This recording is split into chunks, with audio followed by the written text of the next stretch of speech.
It's 7:02. Thank you everyone for joining us at this ordinary meeting of Council for June, to those both in the gallery and online.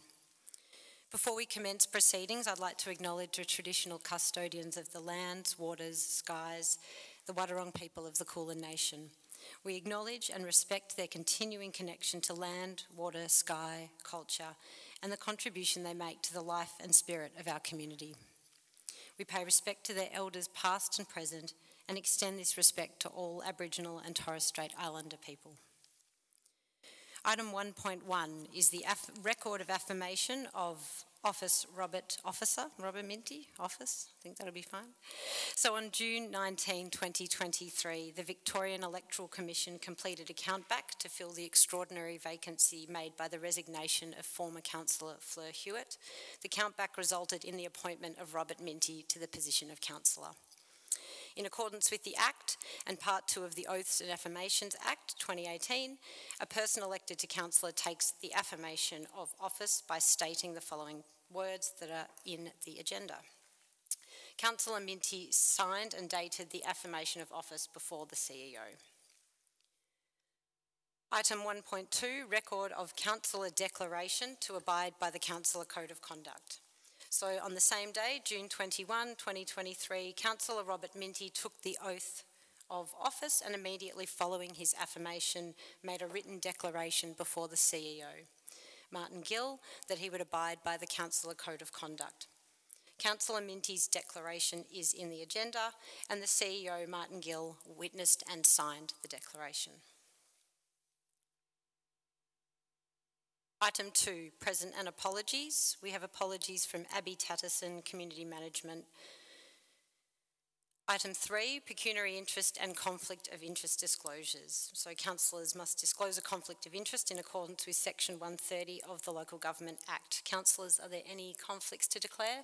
So I'll declare a conflict of interest during the planning parcel of the meeting, and it's just regarding living next to one of the applicants. Thank you, Councillor Grigau, noted. And from an officer perspective, any conflicts? No. Thank you. Item 4, leave of absence of councillor. We have Councillor Michael Grout currently on leave. Item 5, public question time. Item 5.1, public question status update, and there are no public questions outstanding. Item 5.2, public questions. So today I can announce that we've received 13 public questions. These have been received by council within the prescribed timeframes. The first question comes from Lynn Finesse, and I will, as we go through the questions, invite people to read the question if they're in the gallery if they wish, otherwise I'll read it on their behalf. So Lynn, are you with us tonight? No. My question relates to item 8.2 of the council agenda for Wednesday the 28th of June. Please, can you confirm the process for appointing an independent monitor or commissioner to investigate the functioning of council? Does an appointment mean that community consultation will no longer be included in the decision making and that all decisions will be made according to the Local Government Act? Are the elected councillors stood down? What is the cost of the appointment? Is there a definite time for the appointment and how is this determined? I'm happy to answer that, and that is to note that the municipal monitors can only be appointed by the Minister for Local Government. They're appointed to councils that have experienced governance issues, and when making the decision to appoint a monitor, the Minister will review the complaint or allegation made against council and take advice from Local Government Victoria and the Local Government Inspectorate. The role of a monitor is to observe... Point of order. Can I just make a correction on that? After getting advice, I was actually being informed that the Local Government Victoria can actually appoint a monitor without the local minister's advice. They can actually come in, investigate the council at any time without any warning from the local government minister. Through you, Mayor, we can review that, Councillor Grigau, but certainly the Act is very clear that the Minister is the only person that can appoint a monitor. I've been advised by the the local state member of this procedure. Thank you. We'll proceed to the role of the monitor and note that there's a disagreement about the function of the Minister for Local Government on this matter, and can refer to the Act for a correction as is required in the minutes. So the role of the monitor is to observe the governance processes and report back on issues, to provide advice to councils that are experiencing governance issues, make recommendations to the Minister for further action. Community consultation will continue to be a part of council business under a monitor because it's one of the governance principles set up under the Local Government Act 2020. The Act says the municipal community is to be engaged in strategic planning and strategic decision making. The elected councillors are not stood down when a monitor is appointed. This may be a recommendation from the monitor to the Minister following a review of council, but it is not the starting point of the process. The Minister for Local Government will set the remuneration for the monitor. Council will pay the monitor from its own funds. Monitors recently appointed at other councils have been paid around $150,000 to $200,000 per annum. The Minister will determine the period for which the monitor will be appointed. The time will depend on the terms of reference of the monitor and the work to be done. Section 1.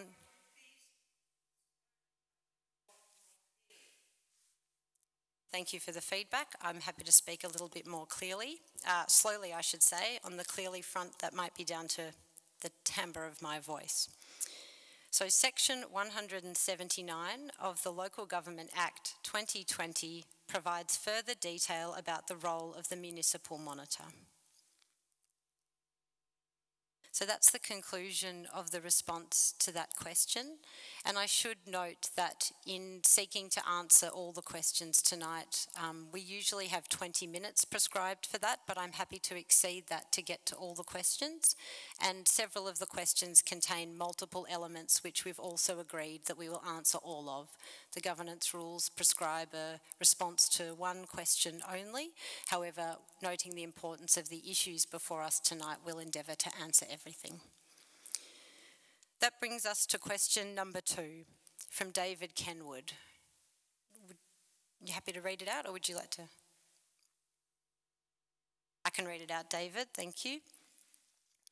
Developments on Crown land in Victoria Park and the Recreation Reserve. Victoria Park. Given around 200 hours of community work on replanting the perimeter zones of Victoria Park has now taken place, the Queenscliff Environment Forum and Friends of Victoria Park are keen to see Council's planting plan for the central core of the park. Given a draft council plan was prepared and public submissions received, some time ago, can the final plan now be provided? And on the Recreation Reserve, following Telstra's withdrawal of its original application, 2021-018, can Council provide a site plan and details of the land to be leased to Telstra for the proposed construction of another large telecommunications tower on public land in the Queenscliff Recreation Reserve? Recent inquiries at the Town Hall offices and Borough's Planning Department about the new tower site have yielded nothing. Given telecommunications towers, which have a hazard warning at the base, are now exempt from planning permits and third-party rights, it's important that the community know exactly where this large new 5G facility is to be located and what the permanent arrangements for its installation will be should Council approve a lease. So the response will be provided by the CEO. Thank you, Mayor, and through you, and can people hear? Okay, thank you, David, for your question. In response to your question about Victoria Park, having amended the Victoria Park revegetation plan to incorporate the community feedback, Council needed to review the policy for Victoria Park that was adopted earlier this year to ensure that the policy objectives aligned with the community objectives. The plan and revised policy will be considered by Council at the ordinary meeting in July this year. With respect to the Recreation Reserve and the Telstra Tower, excuse me, councils were briefed by council officers on the 1st of March about the exemption that you refer to of the planning scheme for telecommunications towers in general, and a set of actions including communication with people who objected to the planning application when the application was withdrawn by the applicant. Objectors received written communication on the 2nd of June from council officers of council's role as a land manager of any future plans for the telecommunications tower at the Recreation Reserve. Once council receives confirmation about the proposed location of the tower from Telstra, council will make the plan available to people who have made those submissions and available at the council office. Public question number 3 from the Point Lonsdale Civic Association. Take it I'm okay to read it out. Thank you. The revised 2023-24 budget indicates the designated funding for the Borough CMMP, the Coastal Marine and Management Plan, $104,000 has disappeared. We understand the next draft CMMP is due in July, and 3 and 4 coastal caravan parks in the borough will be excluded as the former high school site and the YMCA camp coastal site. We also understand there will be further delays in the 2-year process to need for consultation with the Wadawurrung traditional owners. Attached is the approved Barwon Coast CMMP, which includes all their coastal caravan camping parks. 4 of them in Brimley, Barwon Heads, Riverview and Riverside Campground. Given the Bellarine Dal Distinctive Areas and Landscape SPP Statement of Planning Policy has been signed off, can Council indicate 1. The funding stream and human resources required to complete our CMMP? Why are 4 out of 4 caravan or camping parks included in the Barwon Coast CMMP, yet only 1 of 4 caravan parks in the borough is to be included in the borough CMMP? Number 3, what arrangements are now being made to protect the exempt coastal lands controlled by Queenscliff Council? We were previously told a revised open space strategy would be used. Point 4, what is the timeline for the CMMP to be released to the community? Point 5, how will the DAL SPP protective provisions, especially landscape and environmental values for the coast, be incorporated into both documents? 6, a council is also aware that in the coming months, a statewide review of planning schemes is to take place. And the response will be provided by the CEO. Thank you, Mayor, and through you. And if I miss anything, David, just give me a nod. As part of the 2021-22 budget, Council created a reserve account for the CMMP and allocated $210,000 in funds for a multi-year project. Funding for the project will continue to be drawn from that reserve account. Council drew down $106,000 from the reserve as part of the 22-23 budget. The changed timelines for the project have meant that the 22-23 allocation has not been expended in full and will carry over to the 23-24 budget to fund ongoing activities. This means Council does not need to draw down the anticipated $104,000 from the reserve to continue work on the project. And having said that, the project will continue as planned. To the second question, in section 1 of the Barwon Coast CMMP, the document provides direction for marine and coastal crown land managed by the Barwon Coast Committee of Management. In accordance with the same legislation, the Borough of Queenscliff CMMP has been written to provide strategic direction for marine and coastal crown land which is managed by the Borough of Queenscliff. The Queenscliff Tourist Park is not on marine and coastal crown land, is not on marine and coastal crown land, and the Go Lightly Caravan Park covers 2 land parcels, only one of which is on marine and coastal Crown land. The only caravan park that is wholly contained with declared marine and coastal Crown land is Royal Park, which, as you're aware, is included in the CMP. It's probably worth saying that there are other controls that apply to each piece of land, and they're governed by the Planning and Environment Act 1987. In reference to your question about the open space management strategy, we're currently reviewing that document to pick up and include those parcels that you referred to that are not declared as coastal and marine Crown land, but are important public land within the borough. And we will make sure that there's a strategy to protect all that public land within the borough.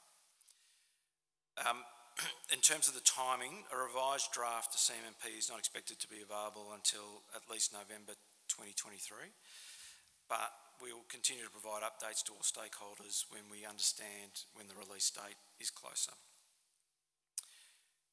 In response to your question about the distinctive areas and landscape statement of planning policy, that will need to be incorporated into the Queenscliff planning scheme before provisions can be incorporated into the CMMP and the open space management strategy. We are waiting confirmation from the Department of Transport and Planning on the timing of incorporation of the CMMP into the Queenscliff planning scheme, and that will be through a planning scheme amendment run by the Minister for Planning. So we should have advice on that soon. My understanding is, and you probably know more, David, that the approval is with the Minister for signing and may have already gone to the Governor-General. With respect to the planning scheme, planning reviews are regularly undertaken by the Minister for Planning, as you're aware, but the specific details of the review referred to in this question from the PLCA are not known at this time. What we're aware of is, as a CEO group of councils, is that the new Deputy Secretary, or Department Secretary of Department of Planning and Transport is preparing a briefing for the Minister for Planning about reforms potentially to the planning scheme, and that comes out of the regulation review from 2018, I think it was. Yep. But we're happy, as soon as we get information, we're happy to pass it on. Thank you, Martin. Brings us to public question number 4 from Mark Hoysted.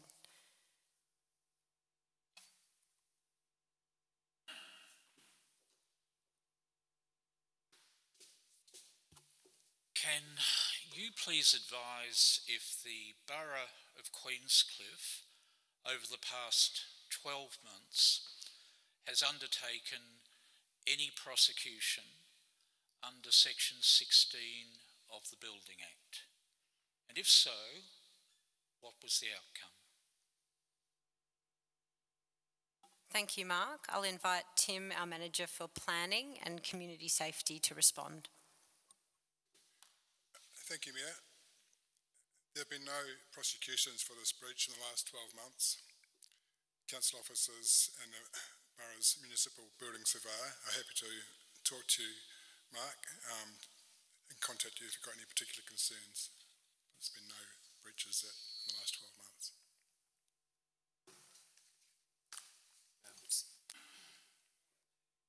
Well, for the sake of the gallery, would you be able to explain what Building Act Section 16 is? It relates to not having a building permit to carry out works.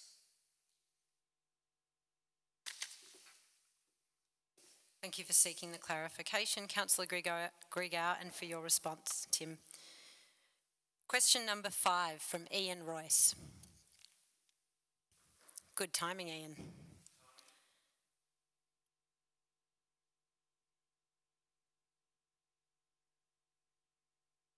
Guys, look, sorry, I haven't got my notes in front of me, but basically my question was, why do we not maintain our footpaths in Hesse Street? Why aren't they cleaned? Every time I go down Hesse Street, they seem to be ground in dog feces or food ground into the bitumen on the paths. I haven't seen them being cleaned. I've seen other councils clean their footpaths on a regular basis. Haven't seen it happen here on a regular basis. And also the foliage. As a runner, I regularly go around the tracks here and up and down footpaths, and I quite often have to dodge foliage, and especially if you've got oncoming bicycles and so on and there's not enough room to share. You know, these basics in the borough seem to be missed, and I am frustrated that we seem to have a lot of energy for other issues but not these basic maintenance issues. And I fear that council's lost its way.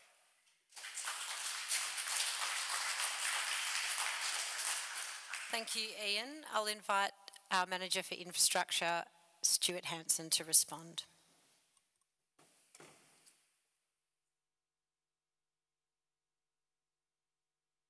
Good evening, Mayor Tolhurst and councillors. I'll respond to the question that was emailed in by Mr. Royce earlier today as it related to cleaning of the streets and also bins within the main street. So council currently uses a street sweeper once per week in the main streets. In addition, the main streets are also manually cleaned 3 days per week. Between December and April, the street sweeper is used twice per week and 5 manual sweeps are undertaken. Cleaning of bin surrounds is done on a fortnightly basis. Council welcomes the feedback about the public bins and paths. We'll review our current cleaning schedules and determine what improvements we can make. If it's determined the current practices are considered inadequate, Council will engage with the community regarding the costs of a higher level of service. Thanks, Stuart. I'd just also add, sorry. Okay, thank you. If I could just finish the response to Ian. Ian, we certainly hear you on the vegetation and foliage management piece. That's come up as consistent feedback. So this council's very cognizant that we need a changed approach to it. We have a contract that tends to that matter and we want to make sure that the maintenance of it is much more proactive while also preserving the amenity and the feel of the beachside town, which often is that wandering tea tree and moona. So thank you for the feedback on the vegetation and we're very cognizant of it.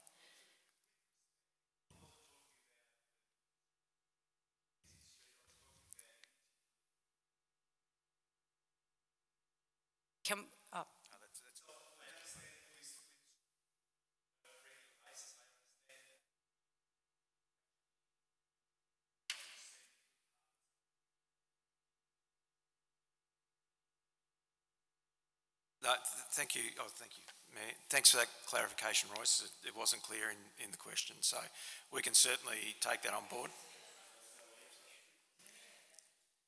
We can take that question and we'll send you a response, written response, now that we understand. Thank you.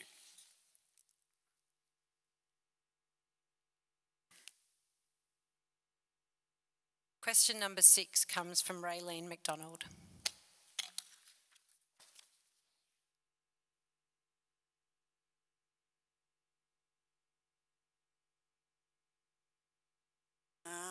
So just an explanation really.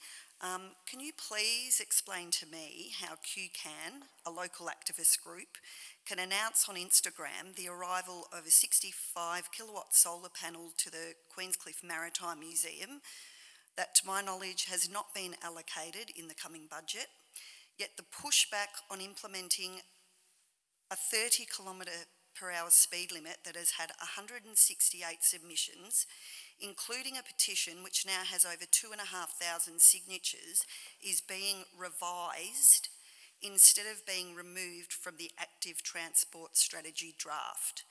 Are council now listening to minority fringe groups instead of the majority ratepayers and residents?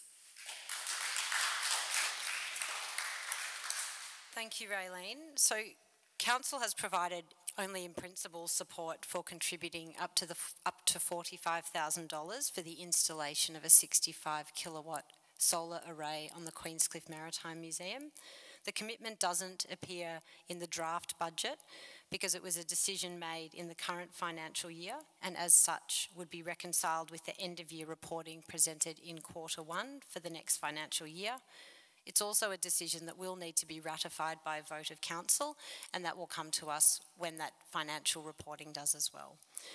So on the active transport strategy, we're considering all the feedback. We've certainly heard the opposition to the 30K element of that strategy, and there's been significant advocacy to oppose that component of it. But creating a revised version of the draft is about capturing all the feedback against all the strategies that were presented in that draft, and no decision has yet been made, but Council intends to make a decision when that revised document is brought to the meeting in August.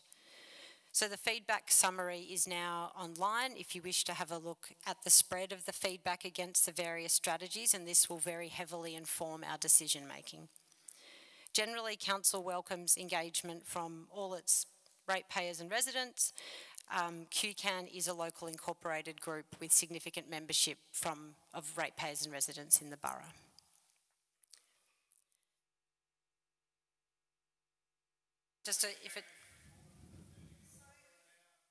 Sorry, so you have to still ratify the solar panels?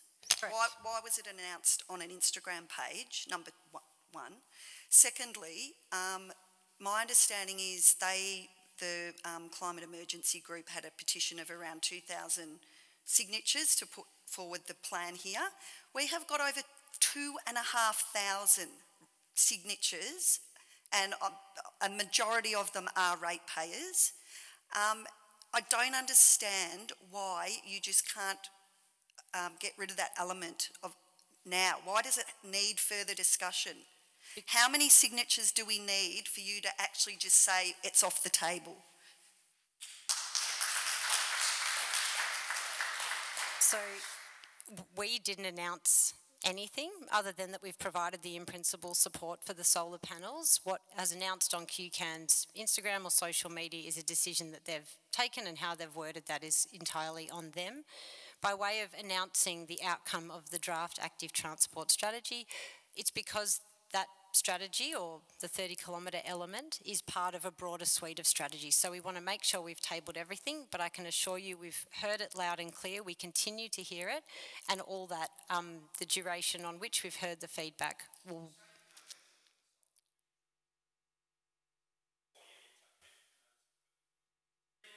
I assure you, we've listened to the feedback. The feedback really matters to us, and we're grateful that people have taken the time to put it forward. But look to August, please. We will bring it earlier if it's possible, but we want to make sure that it's ready to go for August, and we give you that commitment tonight. Question number 7 from Anna Zanoni. Thanks, Anna. When is the rate-paying community going to be engaged with and advised on the location, benefits and costs of the planned community battery? And I'll ask the CEO to respond on this one. Thank you, Mayor, and through you, and thank you for the question, Anna. In the lead up to the last state election, the two major party candidates promised $500,000 to the borough to fund the installation of a community battery. When invited by the state government, council will need to apply for that funding. At this point, the state government has not released any detail about the application process. What we do know is the application will need to be supported by a feasibility study or a business case. Knowing this, council has partnered with 21 other councils across the state to fund Yarra Energy Foundation to develop a model feasibility study template to be used as part of any application process. The feasibility study, when completed, will include information that sets out the cost to install the community battery, the community benefits, the preferred location, and the ownership management model for the asset. Unfortunately, at this point, council does not know when community engagement will take place or what form that might take, as we await state government advice.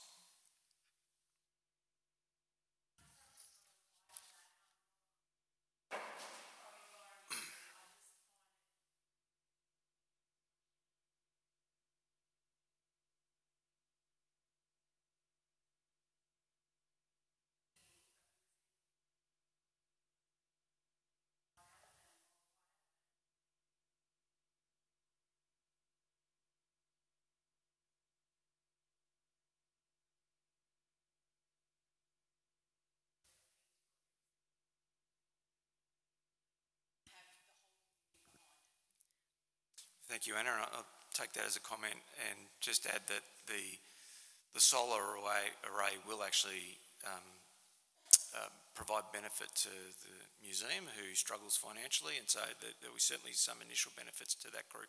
Yep. Yep. Okay. Yep. Thank you. Thanks, Anna. We'll move on to question 8 from the QCA. David Connolly, you here? Thank you.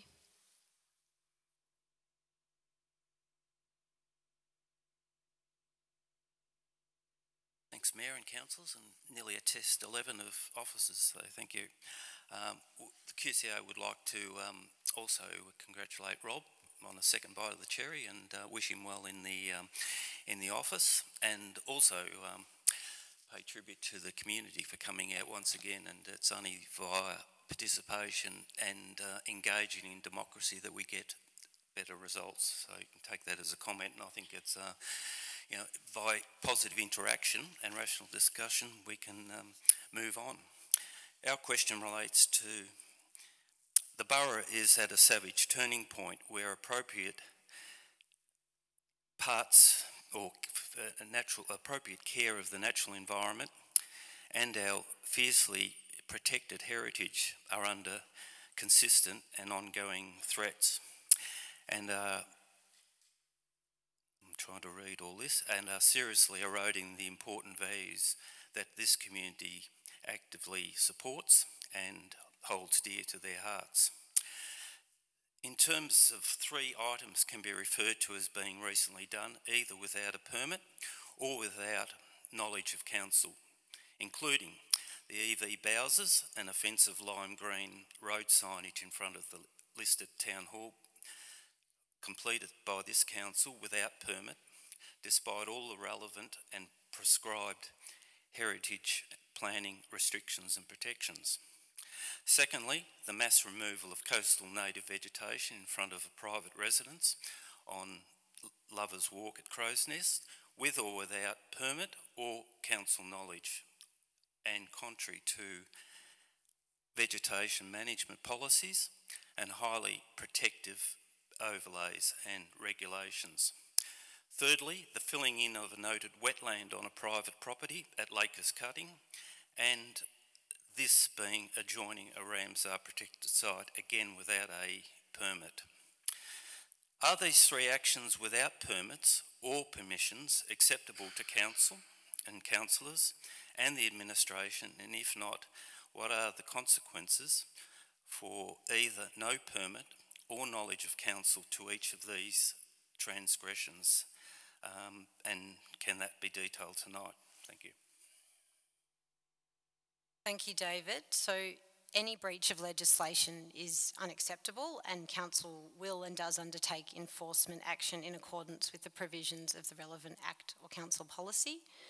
In relation to the EV charges, council was exempt from obtaining a planning permit for these charges through the state program they were provided through.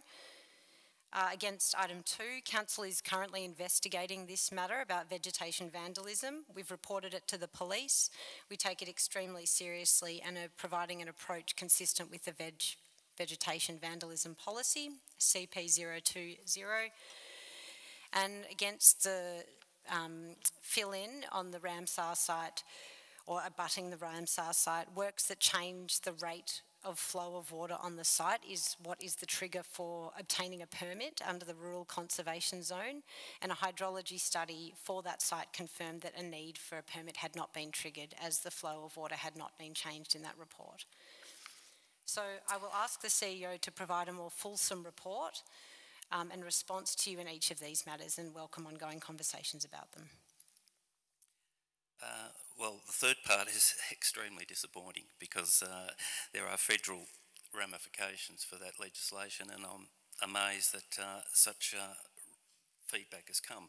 In relation to the EV Bowsers, I just want to make a comment that the practice note and also prescribes that within a heritage overlay, a permit is required. We'll take that as a comment, David. Yes. Well, that's what the law says. So, Can we talk through that? Not now.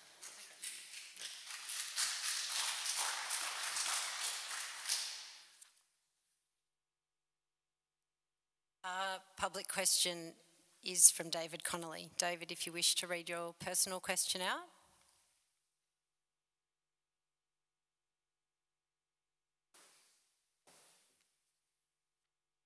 Another question might have come in between my question.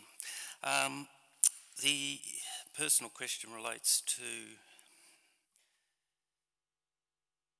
it's understood in planning decisions, a secondary consent process to a planning amendment is only for minor changes and does not involve additional permit triggers, such as to increase the height, etc. A recent approval in tonight's agenda in Central Queenscliff was approved despite strong disapproval from the Council's funded Heritage Advisor and a significant amendment that results in alterations that are read from the street as a highly visible addition above 2-storey and approved under delegation in a matter of weeks. Should Council express its concern over highly questionable use of secondary consent processes and what could be interpreted as deference to expert heritage advice with its planning department, and further address any other perceived abuses of the planning processes to ensure community confidence? Thank you, David. I'll ask Tim Crawford to reply. Thank you, Mayor. The secondary consent approval referred to for the question for S2022/023 was for a change of roof material from corrugated zinc to heritage galvanised Z600 noted in the endorsed planning permit drawings. The amendment referred to in the question for the permit 2022/023.1 are significant and subject to notifications as part of the application to amend the planning permit. This process is not complete, and Mr. Connolly's objections, along with 2 others, have been received and will be considered as part of the planning assessment. Thank you, Tim. Clara.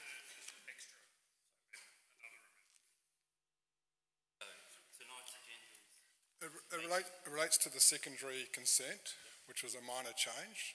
So that's something to do with the roof material. The one you're referring to is for the, yes. Thank you, Tim. Thank you, David. The next question, public question 10, comes from Bob Ward of the Geelong Street Rodders. I don't think Bob's here, so I'll read that out on his behalf. We are just touching base with you in regard to our previous email dated 22nd of February 2023 as attached, relating to the first weekend of Feb each year and our event, the Queenscliff Rod Run. This email is specifically in relation to our request for the extension of the Victoria Park camping zone to include the dates of our event going forward. This is all explained below, and we would welcome the opportunity to discuss further with you. Your consideration of this matter would be greatly appreciated by our club, members, other hot rodders, local residents, and the numerous visitors who flock to Queenscliff for the event each year. So Council is in the process of reviewing Council Policy 054, Victoria Park, and will consider the hot rodders' request as part of this review. We note regular communication on the matter and appreciate the offer to discuss it further. The review of CP 054 Vic Park and any proposed changes will be considered by Council at the ordinary meeting in July. And Council will provide Bob and the hot rodders an update with any changes to that policy that are passed in that meeting. Public question number 11 comes from Zelda Walters.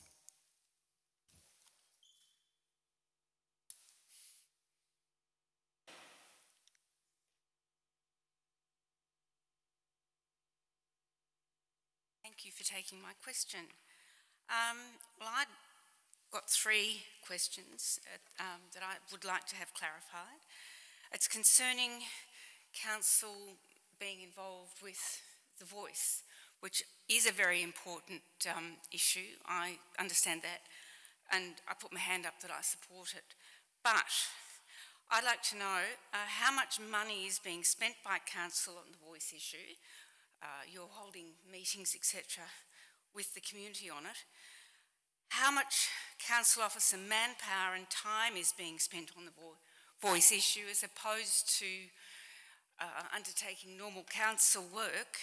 And shouldn't council be focusing its time and money on issues that directly affect residents and ratepayers rather than issues that are the responsibility of the federal and state governments?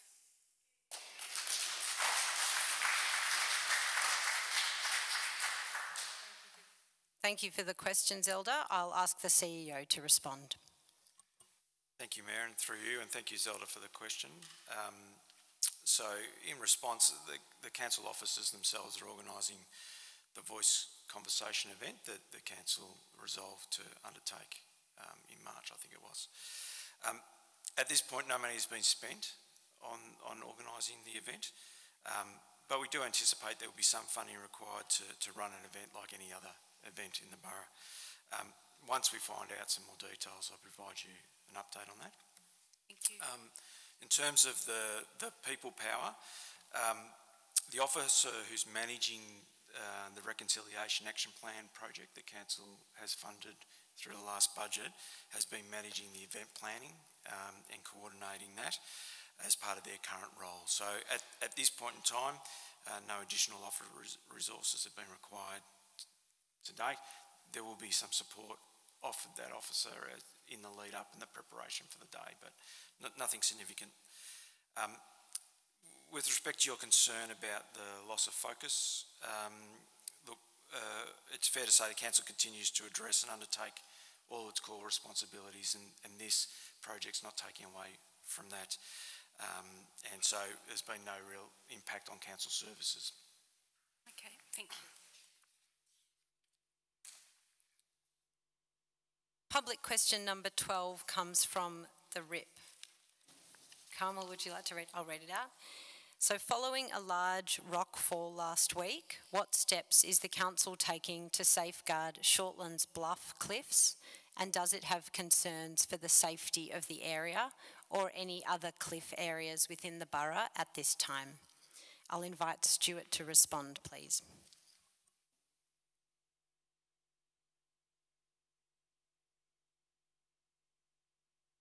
Thank you, Councillor Tolhurst. Again, Council is aware of the rockfall and have ordered hazard warning signage for the top and bottom of the cliff.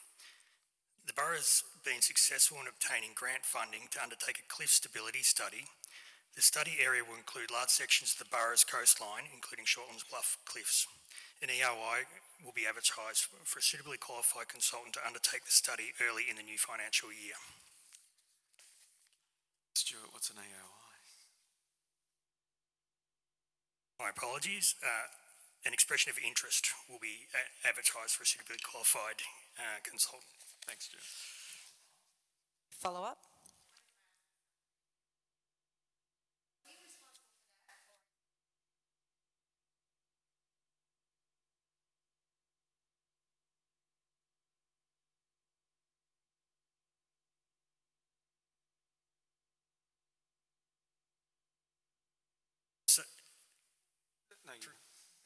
The foreshore area along that area straddles two responsibilities. The above high water mark in that area's council is the Committee of Management at Crown Land, and below that it's Parks Victoria. So the impact is straddles the two management areas.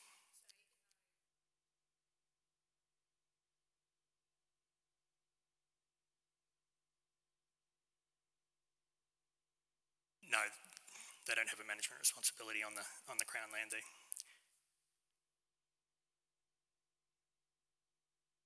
Thank you, Stuart. Final question for tonight is public question 13 from Amanda Sundberg. I'll read it out. Could Council please give an update on the proposed 30-kilometre zoning and when we will learn more about the planned implementation of the active transport strategy? So as has been previously discussed, Council will consider the revised document at the ordinary meeting in August.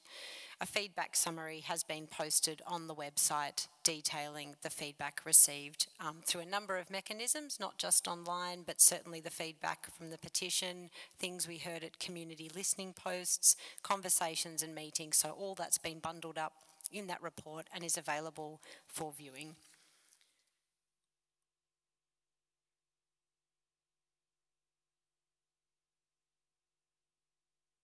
Okay, that's the end of our public question time. So we do usually ask people if they wish to leave. There's no obligation to, but if you were here just for questions, you are welcome to depart now.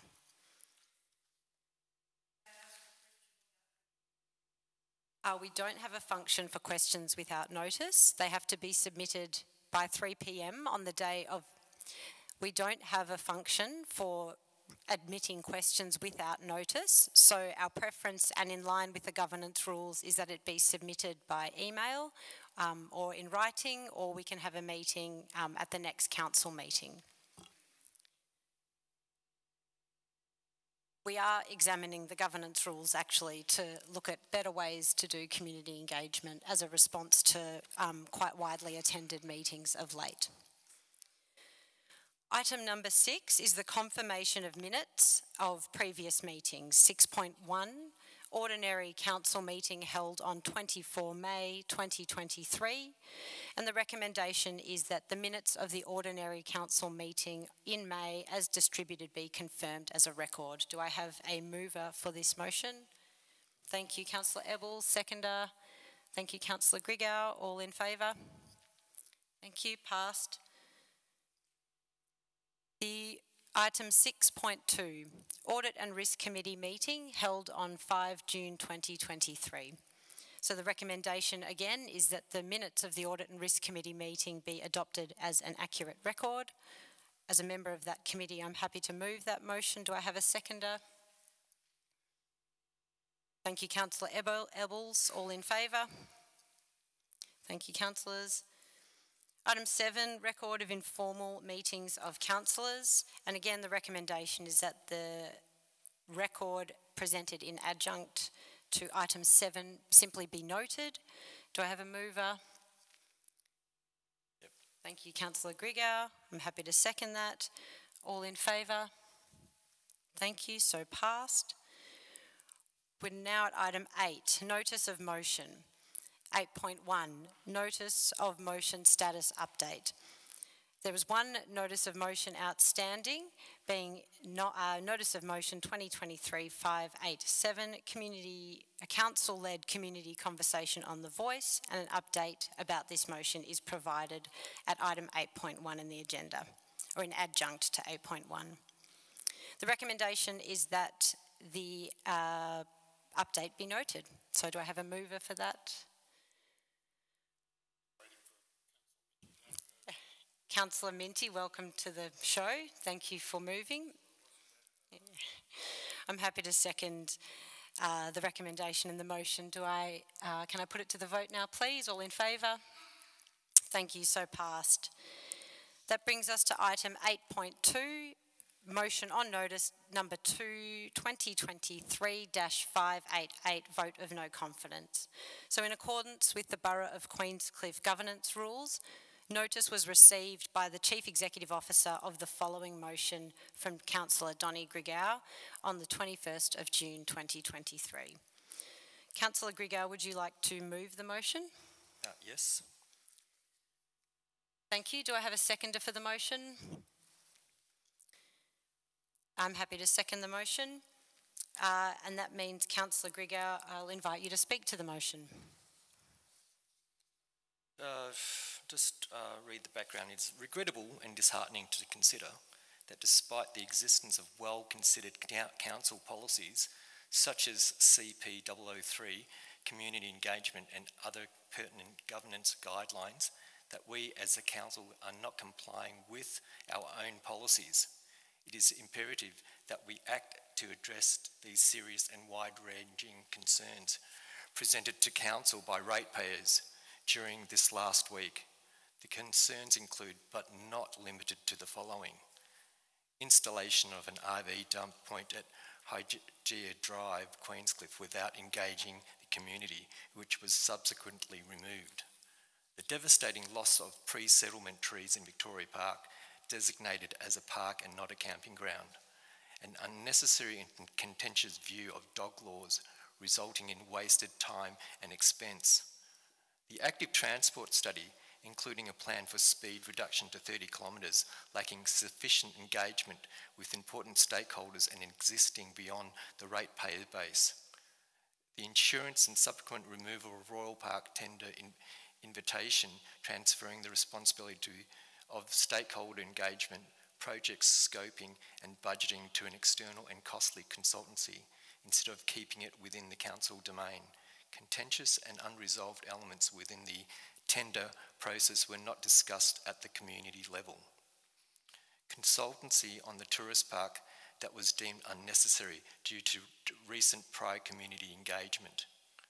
Delays and significant cost overruns in the construction of the Queenscliff Hub. An investigation into the council's role in the boat ramps project impacting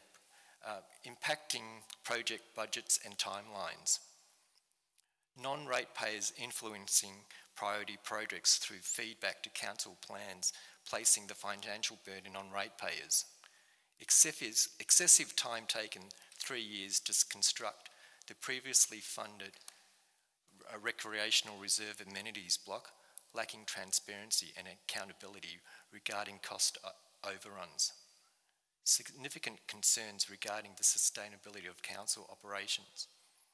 Failure to prevent bicycles from damaging fragile foreshore areas. Wasted consulting work for a new bike park after denial of location approval by DELP. Failure to replant numerous trees removed along Point Lonsdale foreshore as promised. Incomplete restoration of P1 huts exceeding budget and timelines. Failure to complete a heritage study. Most projects seemingly fail beyond the schedule, although quarterly financial reports do not provide accurate timelines. Failure to complete coastal management plan on time. Installation and subsequent removal of Kurt and Winterley Road roundabout. Ongoing flooding issues in Simpson Street, Point Lonsdale. Continuing flooding of Queenscliff Fort Dry Moat due to drainage and roadworks completed in South Hesty Street in 2020. Neglect in repairing the Point Lonsdale Lighthouse Reserve toilet for 2 years. Construction of hazardous, unsightly and unnecessary traffic calming concrete mounds on Ocean Road, Point Lonsdale. Neglect and dilapidated walk trails and fences in extensive areas. Acknowledgement of the asset plan and that public realm assets will not be removed, not be improved despite substantial renewal and maintenance needs. Consistent technical failures at council meetings preventing accessibility for those unable to attend. Unnecessary delay in receiving proceeds from the Murray Road land sale. Various governance, transparency and accountability issues surrounding the implementation plan for the CERT. Failure to recognise the heritage precinct values of the Town Hall precinct and engage with the community regarding the installation of EV charge stations and associated equipment. This resulted in the loss of heritage values and 4 valuable parking spaces in the Town Hall precinct, thereby affecting parking in neighbouring residential properties. A statement by Councillor Grout during the May Council meeting alluding to difficulties faced by councillors, feeling manipulation, toxicity and thoughts of resignation. It is important to note that the above list has been compiled by a group of of Queenscliff residents representing a collective concerns rather than an individual or individuals residing outside our local government boundaries. Independent monitoring and investigation should be conducted through thoroughly examining the aforementioned claims. The recommendation is that Council 1 writes to the Minister for Local Government urging a review of the Council and appoint the appointment of monitors. 2, any review process includes provision for in-camera interviews, if desired, with individual councillors conducted by skilled local government or appropriately qualified professionals. And 3, measures should be taken to ensure the well-being of elected representatives in their workplace, fostering a fairer and healthier democratic process. Thank you, Councillor Grigau. As the seconder of the motion, I wish to ask some clarifying questions to understand the intent of the motion, and that is the components of Council Policy 003, community engagement, that you are claiming are in breach. Yes, you're wanting clarification that we pick and choose and cherry pick when we actually use that policy, and it's a shame that we actually don't follow it concisely. As a councillor, it's actually it's crucial to recognise and address the concerns of our residents you represent. The standing you walk past is the standard you accept. Emphasises the importance of taking a proactive approach to governance and not ignoring or dismissing the valid community issues. It highlights the responsibility of actively engaging with constituents and working towards improving service delivery and addressing their concerns. In a role as a councillor, you've got the duty to ensure good governance. This involves upholding ethical standards, making decisions that prioritise the best interest of the community, and fostering transparency and accountability in council operations. It's essential to listen to the reasonable concerns raised by residents and address them in a respectful and a responsible manner. Recognising the growing group of dissatisfied locals who feel that their concerns have been overlooked and ignored by current and past councils is an important step. Thank you, Councillor Grigau. Sorry, I just wanted to clarify the component around the community engagement policy. I'm satisfied with the answer, thank you. And if you could also mention if you have a number of people that are behind the motion that you can disclose. Would you rather have them bring forward a petition? I'm quite happy to, if that's that way. As per the governance rules, I'm permitted to ask clarifying questions to understand the intent, as is any member of council, to the mover of the motion to clarify the intent. Thank you, Peter.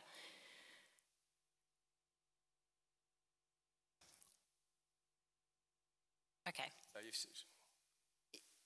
If there's no number, I'm happy to proceed to speaking to the motion as the seconder. Yes, that's not a problem. If you want to, we can present a list of names. That's not a problem. But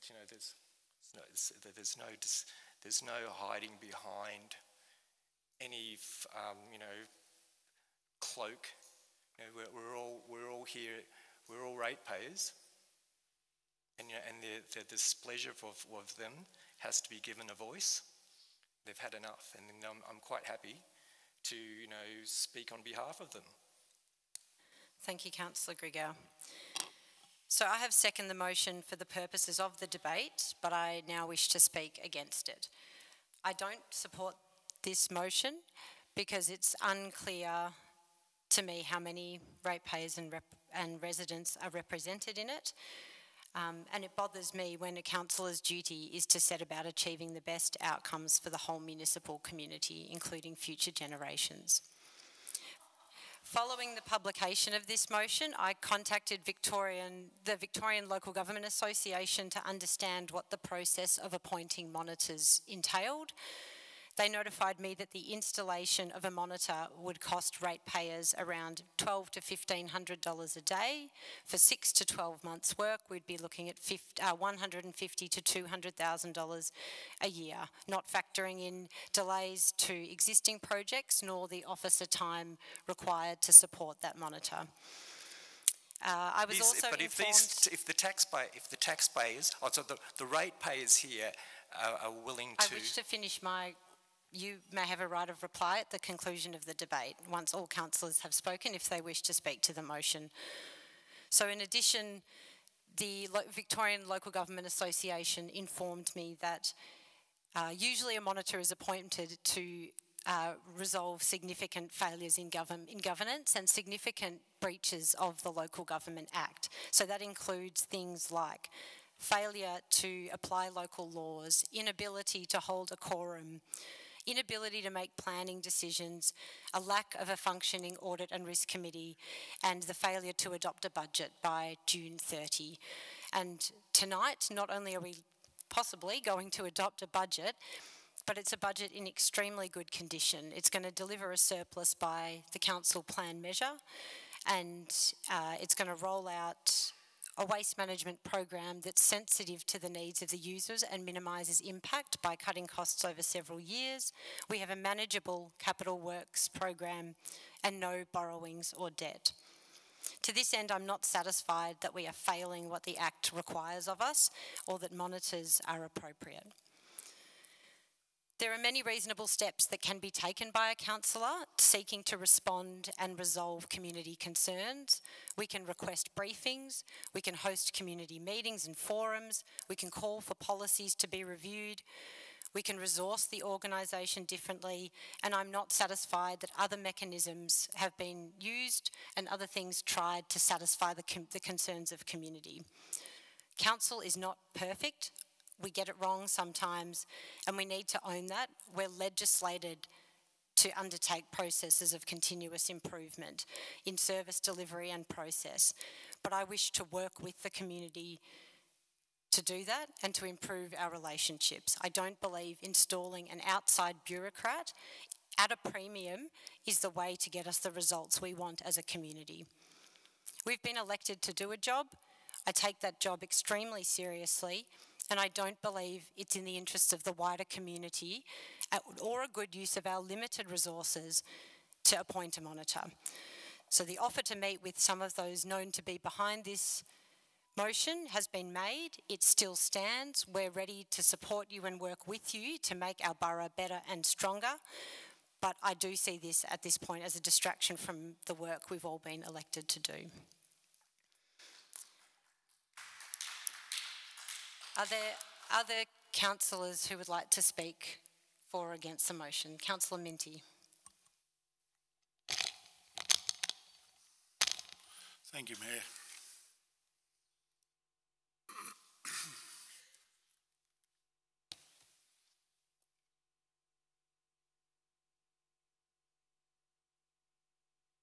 There's something that was actually written that I received today from somebody who probably could say it and has said it probably better than I would have. And I'd like to read it into the minutes of this evening's meeting. It's headed, "Small Mighty, a Strong Sense of Place." Is that I can't believe that I feel compelled to write this letter to our community, but here I am. I'm like many, I know, deeply concerned by the level of angst and disharmony that currently pervades the community. We are a great community, a small but mighty and with strong sense of place. We live and work here, and because we love it. But we are currently at great risk of losing all we hold dear, just because we cannot agree to disagree in a respectful way. Open dialogue is critical in a democracy. It's how we make things better for everyone, and that is the job of the council. It is timely to remind ourselves that we elect councillors to make decisions on behalf and represent us and residents of the borough. It is a collective responsibility. Local government is not easy. It's tough trying to be all things to all people. Councillors can listen, act on ideas or not, ultimately, as our elected representatives, they make decisions to the best of their abilities and in the best interests of the entire community.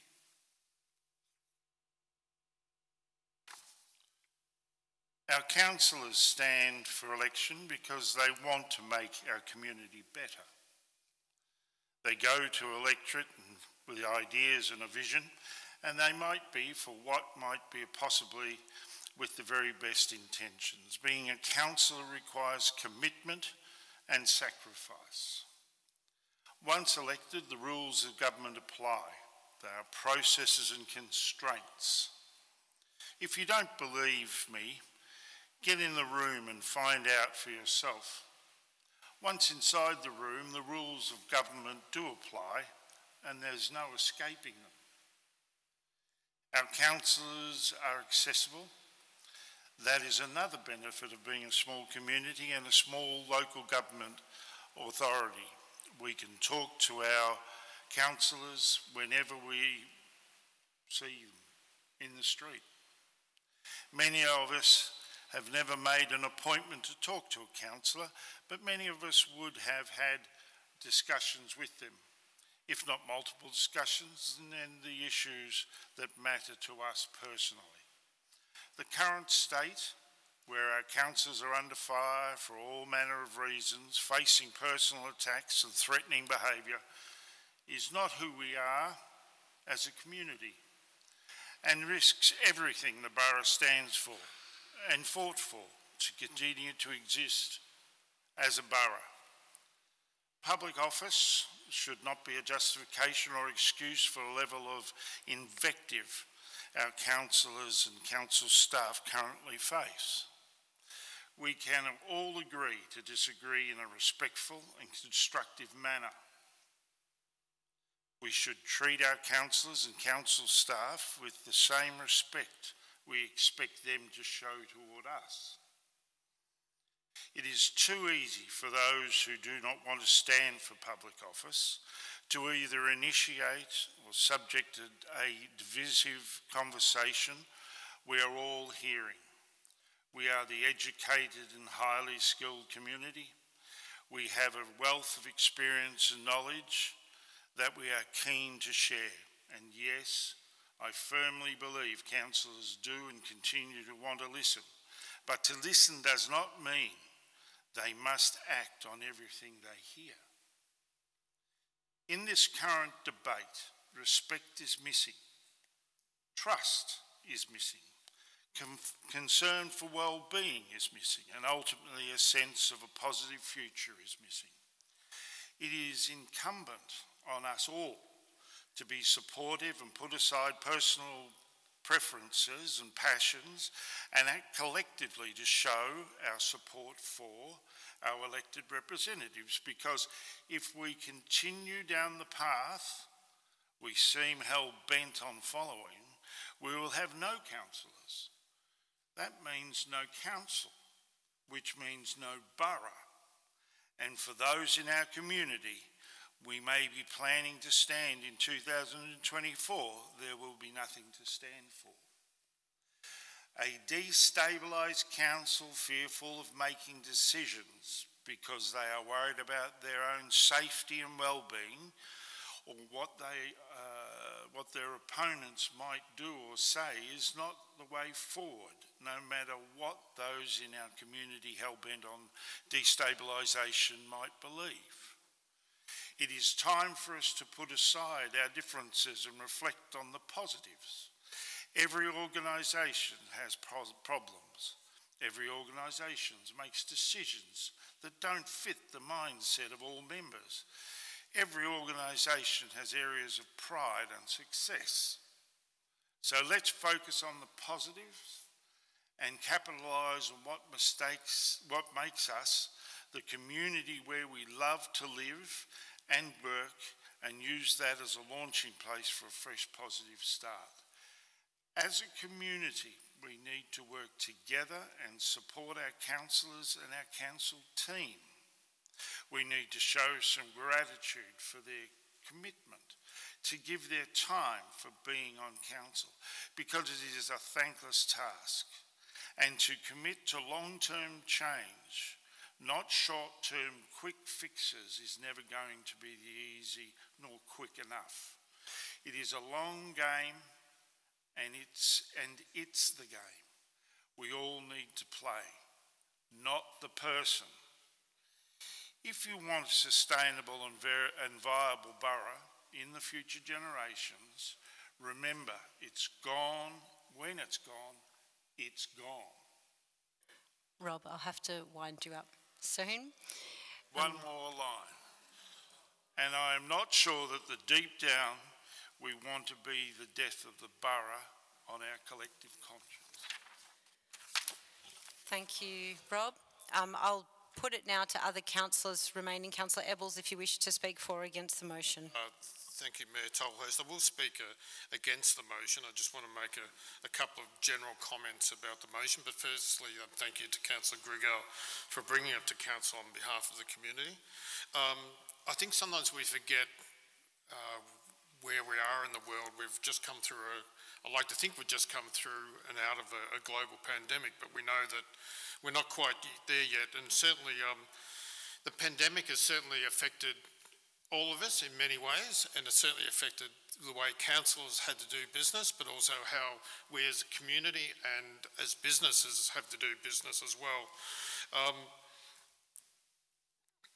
Recently at the local government conference in Canberra, they were talking about the severe work shortages and the costs of construction, and probably referencing this in regard to, for example, the hub or other construction costs that have gone over budget and have gone beyond timelines.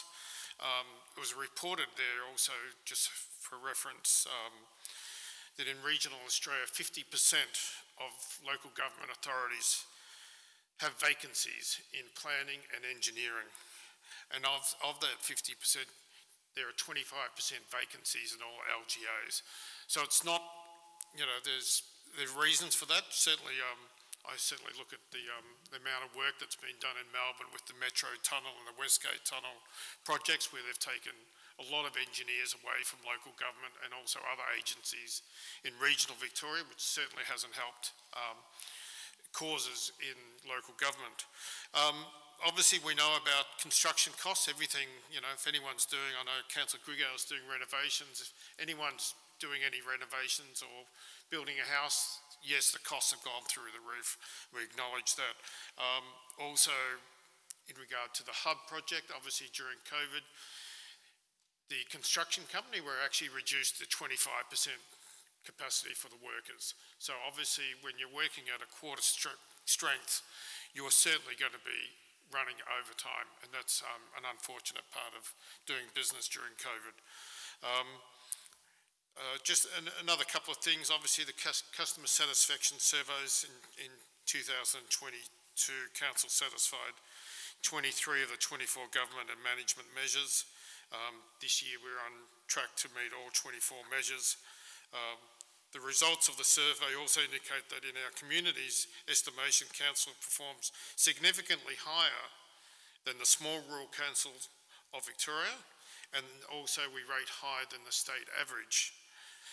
It is these results that remind us that we do have to represent the whole of our community. Importantly, we do have very strong and formal scrutiny over our finances. We know how finances in a small borough, well, the only borough, but small council is really important. We do have internal auditors, we have external auditors, and we also have the annual VARGO report. Council continues good governance by all these practices as prescribed in the Local Government Act 2020. And of course, we have forecast a break-even budget for the next 4 years, ensuring that the borough will continue to be a viable council. I certainly acknowledge Councillor Grigel, since he's joined council, has been very good at reminding us that we are a small council and we do have limited resources. And I do certainly, you'll hear from our Manager of Finance soon, but I certainly see that reflected in tonight's budget. However, to recommend the state government that they appoint monitors is not keeping our spending under control. The state-appointed monitors are not paid by the state. They may be appointed by the state, but They're not paid by the state. They'll be paid by us as ratepayers. This could be anywhere from, I think the Mayor talked earlier, but anywhere from $1,200 to $1,500 a day per person. I don't see this as a good rate, good use of our ratepayers' money. I also acknowledge that there will be a lot of time if there was monitors appointed by officers also working with those monitors. However, I think we all acknowledge that we can do better and we must do better, and it's important that we take on board this notice of motion and we do work better. I look forward to meeting with the residents who have raised concerns with Councillor Grigau. Thank you, Mayor. Thank you, Councillor Ebbels. Councillor Grigau, now you have the right of reply.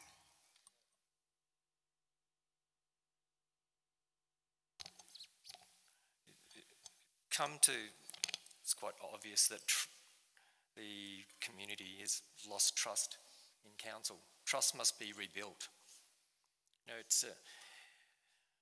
the extensive list of perceived council issues should be something we seriously reflect on. They're not just trivial matters which can be explained away. When seen collectively, they point to a deeper systematic problem. In my view, the council needs external expertise to help assess the best way forward. Requesting independent monitors should not be seen as a sign of failure or defeat. Their role is to impartially assess the strengths and weaknesses of the organisation and provide guidance on best practice. Only through the involvement of independent monitors can the list of grievances be fairly evaluated and managed. As a councillor, our role is to be a voice for the whole community and work towards, firstly, resolving concerns with the council's performance and focus, and secondly, contributing to improving service delivery.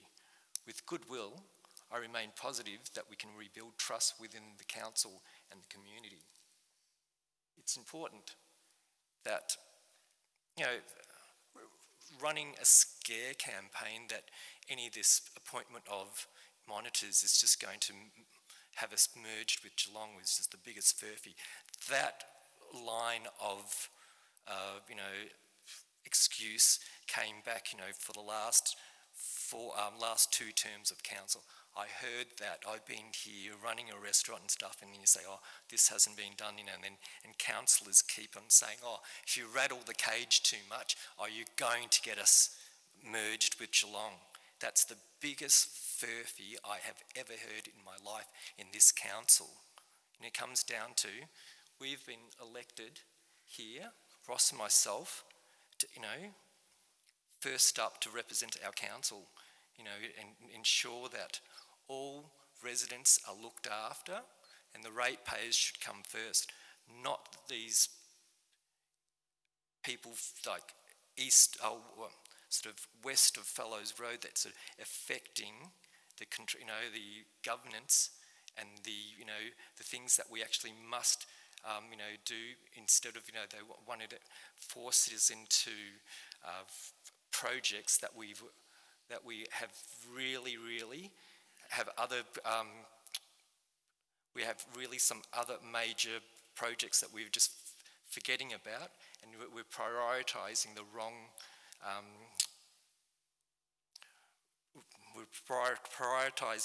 the wrong needs of our community. It's a shame that it's come to this, but it's just a sad. So that we can't actually look within ourselves and criticise ourselves and say that we can do better. I've got nothing to say more.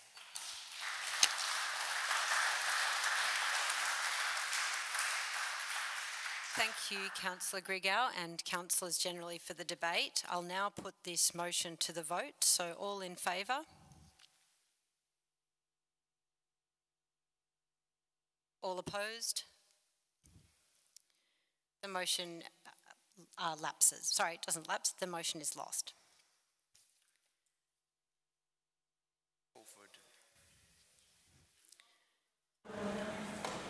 people would like to leave, you're welcome to do so. This is another interval at which you're free to do so.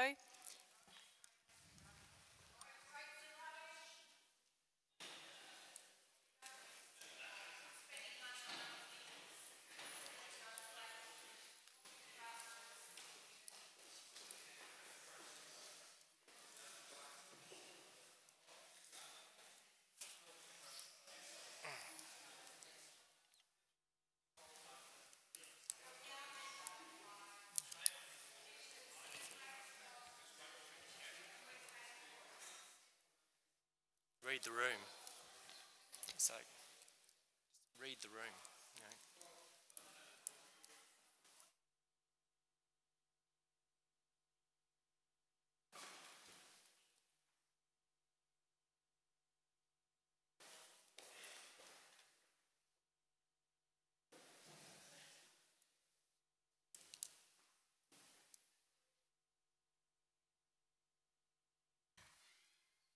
Thank you, everyone. We'll now move to item 9, petitions and joint letters. There were none received. Item 10, functions attended.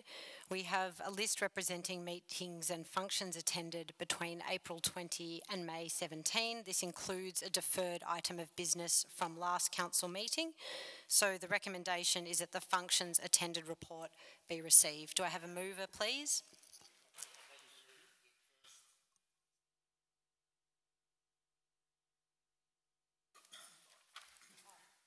Pardon me, Councillor Ebbels. So we can. 11. Thank you. Item 10. We'll first deal with 20 April to May 17. Just wanted to add the 20th of April 2023 that I did attend the Queensland Ferry Terminal Development opening. Thank you. Just need to add that to the list. And sorry, Mayor Tolhurst, and the 22nd of April I did attend the council listening post online. Thank you. Are you moving that as a amended? That's a recommendation, yes, right. that those two items. Fabulous, thank you. If there are I'd like to add that the 22nd of June, listening post. we're just dealing with item 10 at the moment. Thank you, Councillor Minty. So we'll cut him some slack. First night. He knows the ropes. So for the first functions and events attended list, I'll have a mover in Councillor Ebbels with some amendments. I'm happy to second that with the amendment, and I'll put that one to the vote. All in favour? Thank you, so passed. That takes us to the second part of that item, which is a recommendation that the functions attended report from 18 May to 21 June be noted or received.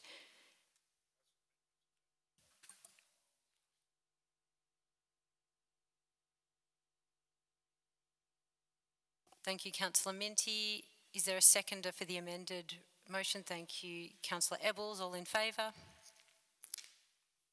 Thank you. All opposed? No. Was there opposition? I think all passed. Thanks. Item 11, Chief Executive Officer. So we have the CEO's report before us, and I'll hand over to Martin to speak to the items in tonight's agenda. Thank you, Mayor, and through you, I won't spend too long on this. We've probably exhausted all the people who come to visit us tonight, but I do take the report as read and just wanted to just note that the great work that's been occurring across the region and the acknowledgement of that at the recent awards ceremony. That's a proud moment for council. Thank you, Martin. So the recommendation is that we receive the CEO report for June. Can I have a mover, please? Councillor Ebbels, and I saw a seconder in Councillor Minty. Are there any questions for Martin before we put this to the vote, or additional comments? Nope, thank you. Put it to the vote. All in favour? Thank you, so passed. Item 12. Health and Wellbeing. So we have the draft Health and Wellbeing Action Plan before us and the CEO to speak to it. Thank you, Mayor, and through you. this report, or the Health and Wellbeing Action Plan, is a supporting document for the work that we've done in the council plan, and in particular the integration of the Municipal Health and Wellbeing Plan into that council plan. As the report says, it really picks up the work of the Victorian Health Survey and the feedback that we received through the community vision process and also our council plan, and collates it into a plan that specifically deals with activity in the health and wellbeing area. I'll take the report as read, but happy to have any answers, answer any questions. Thank you, Martin. The recommendation is that we adopt the Health and Wellbeing Plan 2023 to 25 as it is presented. Do I have a mover for that? Thank you, Councillor Grigau as the portfolio holder, and I saw Councillor Minty as a seconder. Questions for Martin before we put it to the vote? Oh, yes. It was interesting that I was amazed at how the data is collected and to have a phone call actually from the health department on this matter. It was very interesting how they ask you, how many drinks have you had? Do you smoke? You know, how many fruit and vegetables? And is there any visibility of exactly, you know, are they capturing all the residents in the area? And like, because it's interesting how they were able to compile my details, get my number, to actually ring me and to say, oh, this is health, and we're trying to improve our data on the health respects. Yeah, look, through you, Mayor, I might have to take that one on notice because I'm not sure exactly what the sample size is, but I do know that they do take a sample from each of the local government areas to try and get an overall indication of the trends in health. Yeah. Because they use a data collection company which they dial on your mobile at some strange times, and I'm just saying it would be good to be able to go. Is that the extent of the question? No, the extent of the question is that would be able to then inform, you know, to get better data to actually go and speak to our community and saying, be aware that you know, the health department is you know, calling our area and please participate, because a lot of these clarity around how you know, and when data is obtained. Can we actually go, you know, and get more information from the health department so we can make our community aware that this survey is coming, and don't be, you know, afraid that, you know, you're not giving personal data. And no, thank you, and through you, Mayor, thank you. I think that's a good suggestion, and I'll follow that up with the team. Thank you, Councillor Grigau. If there are no further questions, I'll put that one to the vote. All in favour? Thank you. So passed. Item 13, Environment. 13.2, Provision of Tree Maintenance Services Contract 2023-02. Now, Stuart, are you going to speak to this? Yep, please. Thank you.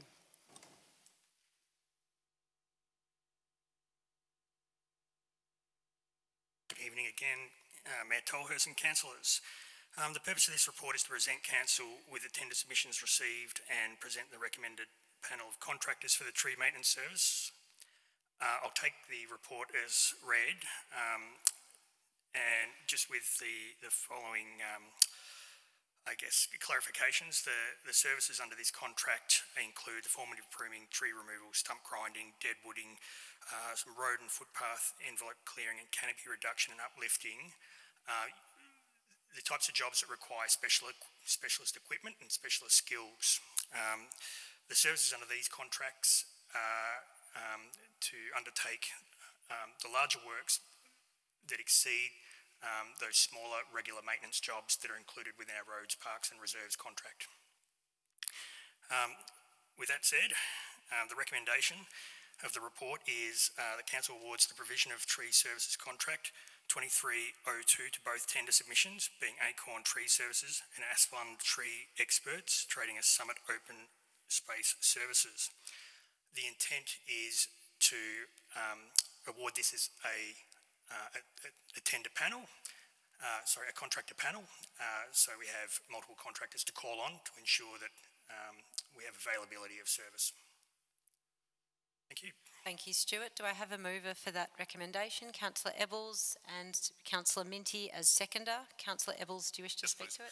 Just a couple of clarifications, Stuart. So with two companies, they do separate things, or is there a little bit of crossover potentially if one's not available to do the works? There's overlap of service, but each contractor brings a unique set of abilities, I guess. So most will do the common tree maintenance and removal. Some have different equipment that can get them into different spots, and also one of the contractors has different limits of approach certification for electric line clearance, etc. Yeah, I was just to follow up. I was also thinking back. Obviously, we've been going through the review with the active transport study and strategy, and just talking about vegetation management and reduction, and particularly around some of the streets around Point Lonsdale, the back roads. So is that something which comes under this contract, or would it be something that comes under service stream, and alluding to the fact that also, I think later in the year will be that contract with service stream comes up as well? Yeah, absolutely. So within the Roads, Parks and Reserves contract, maintenance contract, there's a requirement for that auditing of the desired level of service and undertaking those maintenance items that fall under contract, but also reporting back to council where we need to escalate to these more specialist services. So to refine the level of service, both in that auditing and the smaller maintenance works, that would fall within the Roads, Parks, Reserves contract. Okay. I think we all look forward to that contract coming to council, whoever it is. Thank you. Thank you, Mayor. Thank you, Councillor Ebbels. Councillor Minty, did you wish to speak to the motion or ask a question? Anyone else? Councillor Gregor? So if you nominate Acorn Tree Services and then Summit Open Spaces, and can you actually advise each company what they're actually specific? You're going to split them, the roles? So it's so the community knows, like, you're saying that one will do the specific sort of tree cutting under power lines. What are their specialities that each company will be doing? So both companies will be available for the works, all works. The Asfund tree... Summit Open Spaces, yeah. Summit Trading Open Spaces. Yes, a bit easier to say. Yes. Come with very good limits of approach qualifications, keeping in mind that we have an electric line clearance program that's undertaken under a different contract. This just gives us the ability to pick up any urgent issues that we might need to attend to. We would effectively have the two contractors available for the majority of works. It would be up to the officer to contact a contractor to do the works. It would be shared to ensure that there's enough incentive to participate in future tender panels, and obviously where their speciality lies, that we would lean towards that specific contractor on whatever role that might be. So only having two contractors to get quotes from, would it be more prudent to maybe have three or a couple more contractors that we actually can shop around? Because by having two, could it be they just sort of shop amongst themselves? Councillor Gregor, this is the finalisation of a procurement process. This has been to open tender.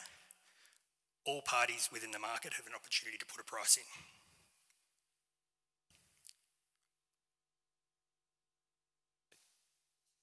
Okay. Thank you, councillors. We'll put that one to the vote. So all in favour? Thank you. So passed. Brings us to item 14, local economy. There are no reports. Thank you, Stuart. Cheers. Local economy, in which there are no reports to consider.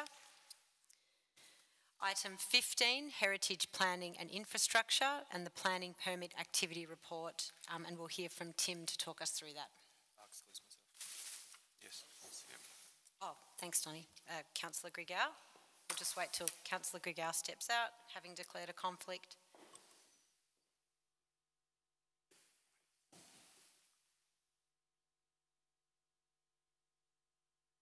Thank you, Mayor. In relation to the planning permit activity report, I take the report as read, as per the executive summary and table of contents.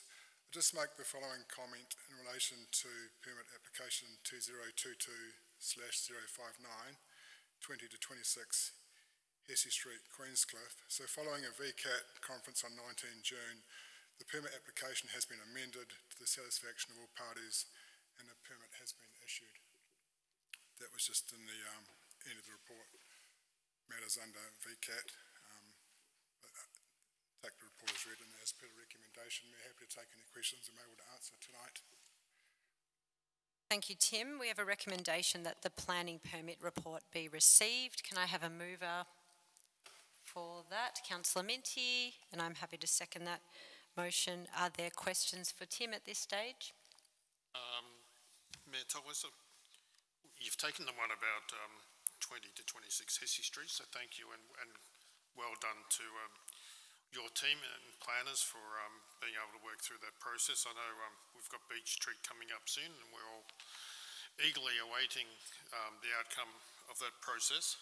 I was going to also, just in regard to under the new applications 2023, 036 and 037, just wondering which trees they are, or maybe you can advise us or advise councillors via email which trees. Certainly, Councillor Edwards. On the information I have tonight, in relation to 2023 by 036, so it's tree 79, which is a Moona tree in Citizen Park, so that's currently under consideration. I need to follow up with the senior planner on that in terms of whether that will be subject to public notification, but in conversation with the manager of environment infrastructure, it's a Moona tree and it's to do with the health of the tree. And the second matter tree removal in the planning report 2023-037 that relates to a removal of a cypress tree where the permit's been triggered. I'm advised by the senior planner that it's unlikely it will be subject to public notice. But they're still under consideration and I can provide more information to councillors following tonight's meeting as required. Yeah, thank you. And just the other one, which is more, it's not for a decision, but obviously the 6 McDonald Road, Queenscliff, just in regard to the helicopter landing site. I believe we've received the report, and I'm just requesting that if we can get that report brought to Council Assembly in the near future. Yes, Councillor, we haven't received the report. We have been chasing it. The Ecology and Heritage Partners have been trying to access a report from DECA, and they've had some difficulties getting that. However, in correspondence this week, we've asked them to pass us the report, the peer review report they do have, so we can present that to council, so you're able to make a decision or receive information to make a decision in the very near future. Thank you. I think councils appreciate that, and I think it's time we made a decision. Agreed. Thank you, Mayor. Thank you, Councillor Rebels. No further questions for Tim. All right, we'll put the...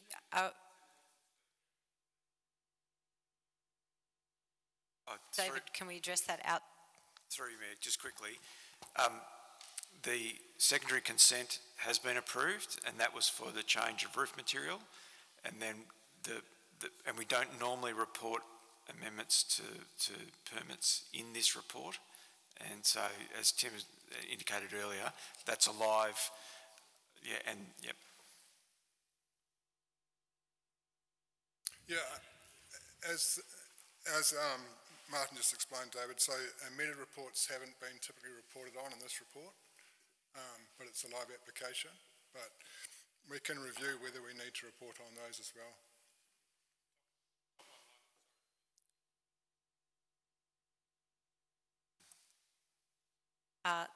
Thank you, Tim. Sorry, I think there's no further questions, so we'll just put it to the vote. Councillor Grigao, you're almost ready to come back. So all in favour of adopting the planning report? Thank you, so passed. And we'll get Councillor Grigao back in for the remaining items. Thank you.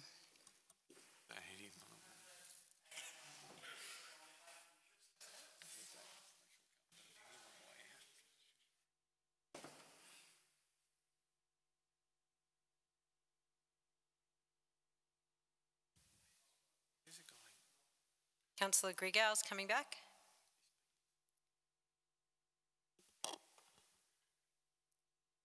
Councillor Grigao, we wish to proceed with the meeting.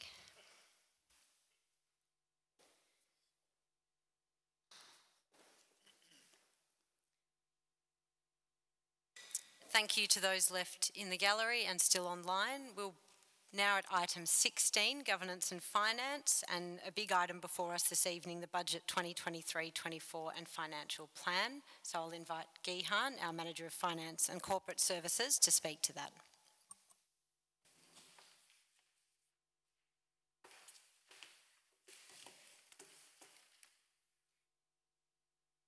Thank you, Madam Mayor.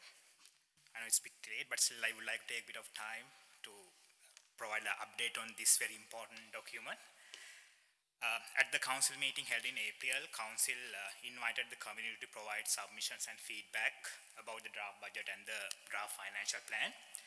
At the close of the public submission period, we received 14 submissions. Subsequently, 7 submitters presented their submissions in person at a council assembly held on 31st May. I would like to take this opportunity to thank everyone who provided submissions and their feedback about these 2 very important documents. And those input were absolutely useful for us to ensure that we got those 2 important documents right within the resources available for us. Based on the submissions received and the other additional information that we have received since we have presented the draft document, council has made some changes. And those amendments are summarized on page 45 to 49 of this agenda paper.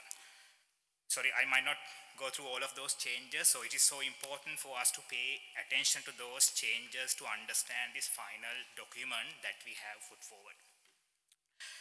I'll touch on a couple of very important changes. I think we would have seen under waste management. The council has decided to pause the converting of the waste management officer role to a full-time role until the state government finalize the new compliance and governance requirement. So that has resulted in a reduction in the waste management services. So if you take a residential property, the reduction would be closer to $3.24 from the waste charges that we propose in the draft budget.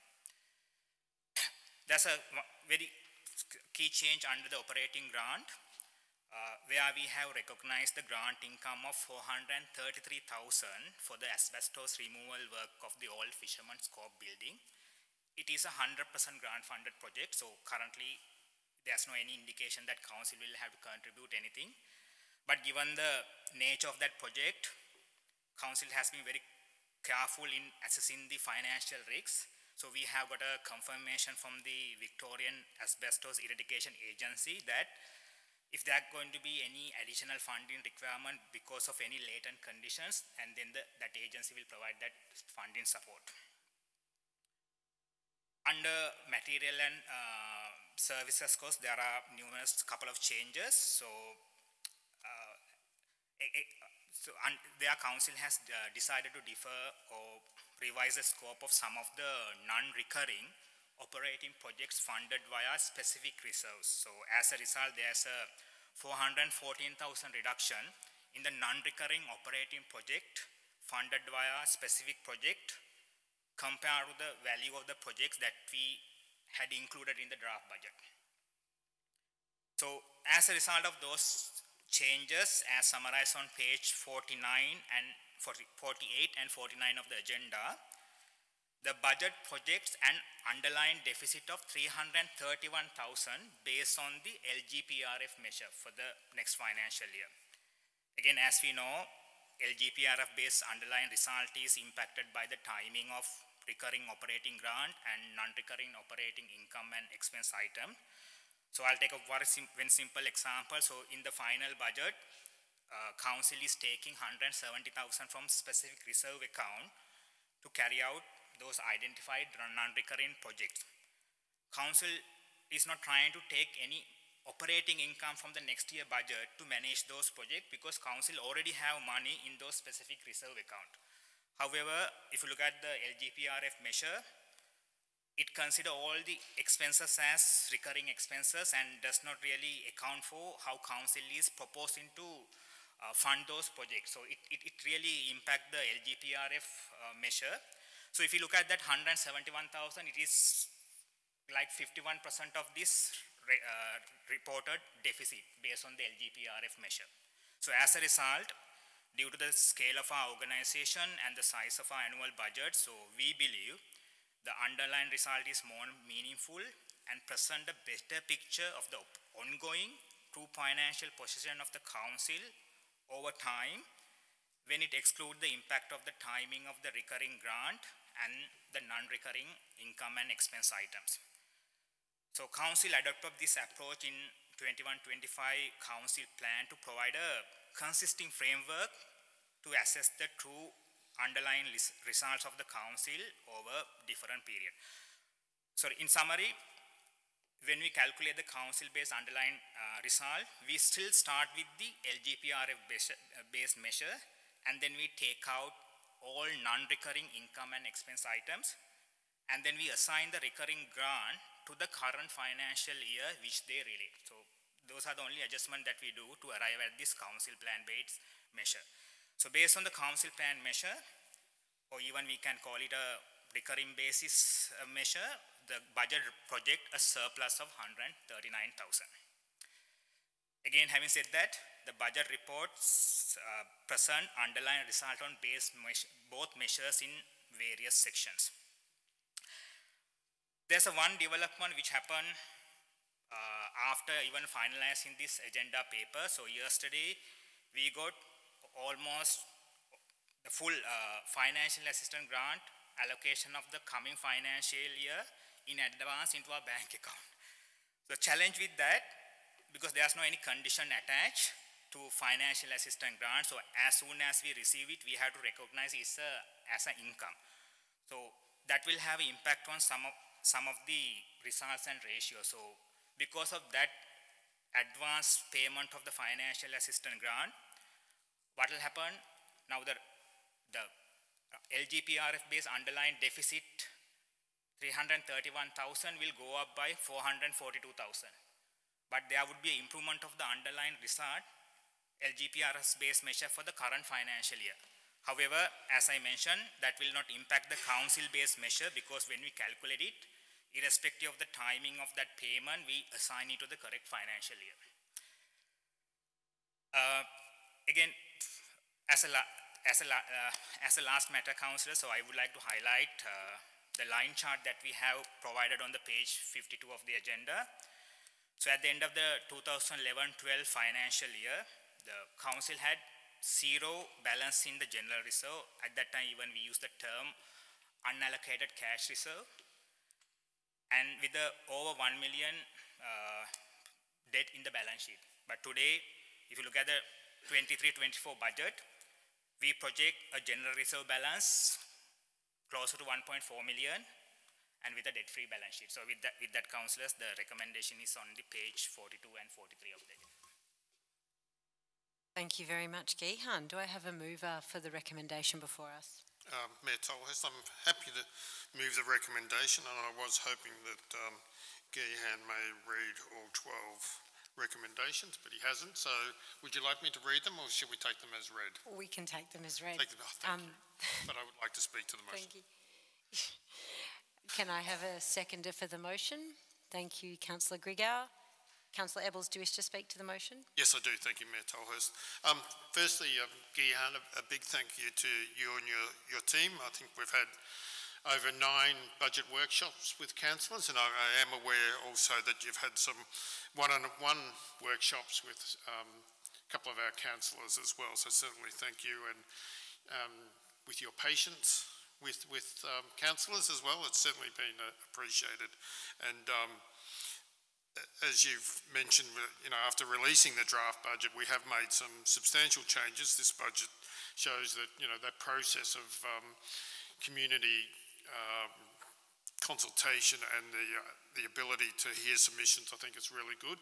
And it's certainly something that after this process, I know councillors and the finance team and the exec team will sit down with councillors to see how we can actually improve this process, also moving forward to make sure that we do get the community input and potentially that community input earlier.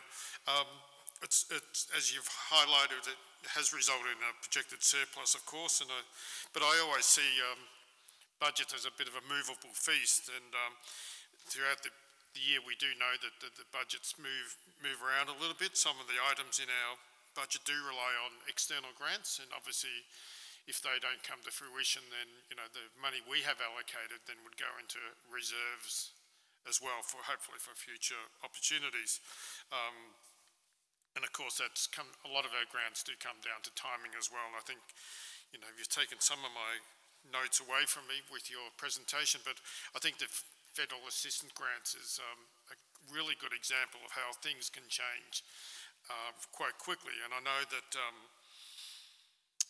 on one hand, it's good to get the federal assistance grant a little bit early because we get money in the bank and we can then get the interest off that funding as well. But on the other hand, we've received that grant in this year's current budget, so therefore the end of this year's financial will look great, but next year, so there'll be it was about 400,000 different.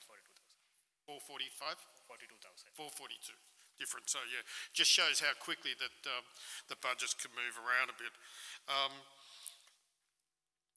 just going to say that it's really pleasing that, when you look around the country, that there are a lot of local governments that are in a lot of trouble with huge debt.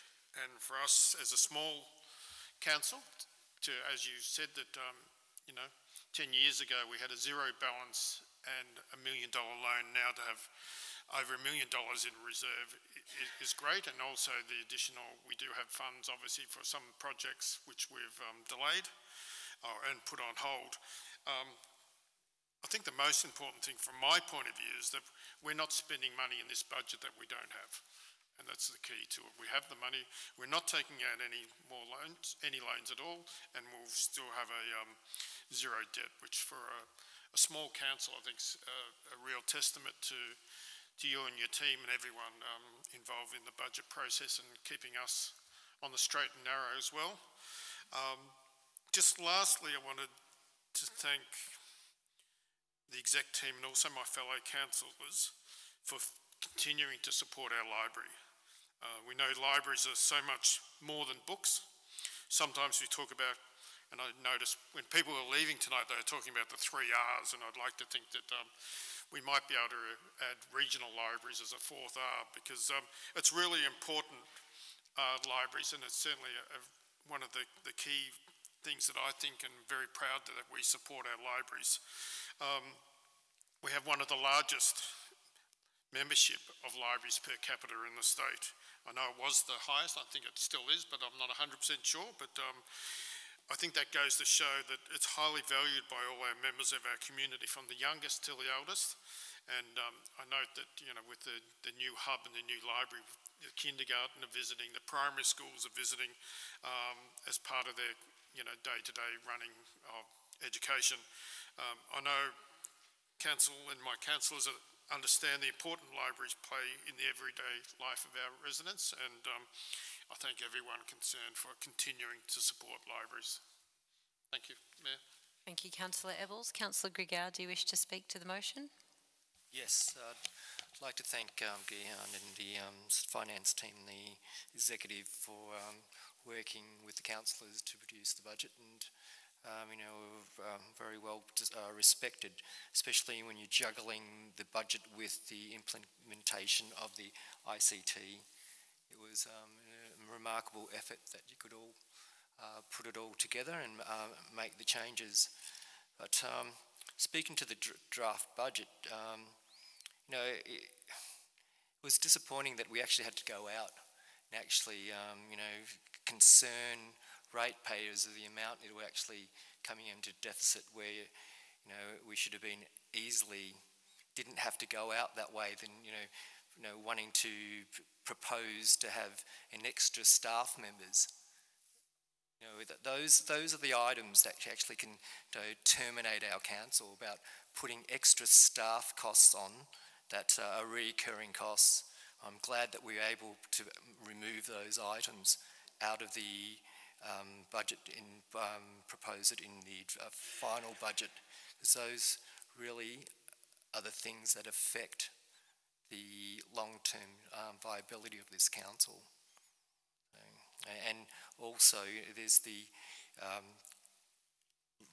renewal of our assets that we really need to make sure that we're on top of, that we don't neglect, because in our remit, our responsibility is asset renewal and asset repair, and we have to make sure that we're on top of it all, and then hopefully as soon as we can get the asset registry up, so we can, councillors can make a proper assessment that we're actually looking after our assets, will be great. Thank you. Thank you, Councillor Grigor. Councillor Minty, do you wish to speak to the motion? Thank you. I do wish to speak in support of the motion, and to very much repeat, I suppose, what's already been said, to acknowledge that the budget was created being cognisant of the economic and social environment we're operating in, so we attempted to be conservative with expenditure while also allocating enough money to deliver services of standard for our community. If we're going to pass on the rate cap in full, it would be expected that ratepayers and residents get something back of substance for that. I would also like to remind the community that rates assistance is available. We are in an environment where cost of living is gone up, so for those who need it, it is available, and you're encouraged to access it if you need.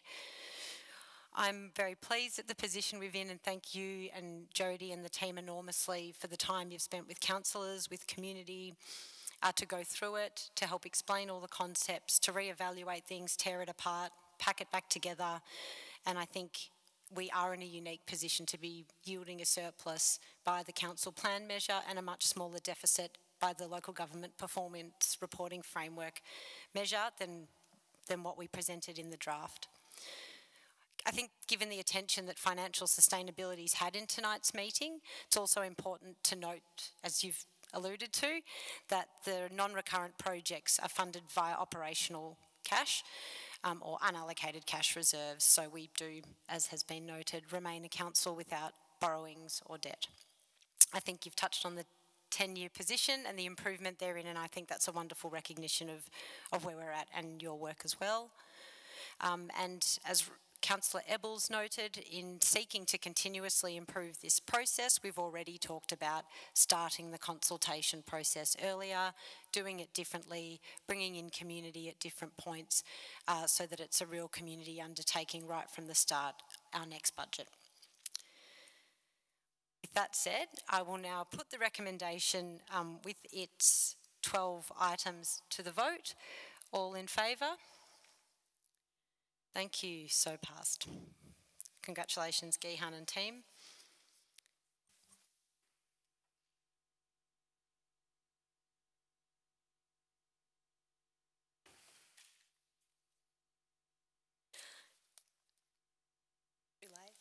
Item 16.2 is the annual plan, and I'll get the CEO, Martin, to present this item.